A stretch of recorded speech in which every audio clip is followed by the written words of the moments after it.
மகர ராசிக்கு ஆடி மாதம் எப்படி சார் இருக்கு? பொதுவாகவே மகரம் ராசிக்கு பார்த்தீங்க அப்படின்னா ஆடி மாதம் மட்டுமல்ல, அடுத்து வரக்கூடிய 2 வருஷங்களுக்கு மேலே நன்மை அப்படிங்கிற விஷயத்தை உண்மையாக சந்திக்கக்கூடிய அமைப்புகள் தான் அதிகமாக இருக்குது அப்படிங்கிறது சந்தோஷப்பட வேண்டிய விஷயம். மகர ராசியை பொறுத்தளவுக்கு கடந்த காலங்களில் நிறைய கஷ்டப்பட்டீங்க அப்படிங்கிறது உண்மை. நிறைய பேர் இஷ்டப்படாமல் கஷ்டப்பட்டீங்க, இன்னும் நிறைய பேர் இஷ்டப்பட்டும் கஷ்டப்பட்டீங்க, இருந்தாலும் நஷ்டம்தான் அதிகமாக இருந்தது அப்படிங்கிறது கடந்த கால வரலாறு.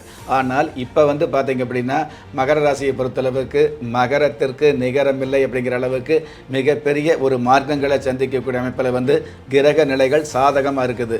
குறிப்பாக ராசி அதிபதி சனி பகவான் 3ஆம் இடத்தில் இருக்கிறது முக்கியமான முன்னேற்றங்களை நிச்சயமாக கொடுக்கும் அப்படிங்கிறது நிரந்தரமான ஒரு விதியாக இருந்துகிட்டு இருக்குது.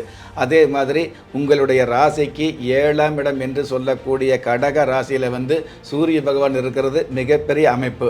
7ஆம் இடத்துல சூரிய பகவான் இருந்தார் அப்படின்னா எடுக்கிற காரியத்தில் தொடுத்த வெற்றிகளை அடுத்தடுத்து சந்திக்கக்கூடிய மாதமாக மாதம் முழுவதுமே இருந்துகிட்டு இருக்கும் அப்படிங்கிறது உண்மை.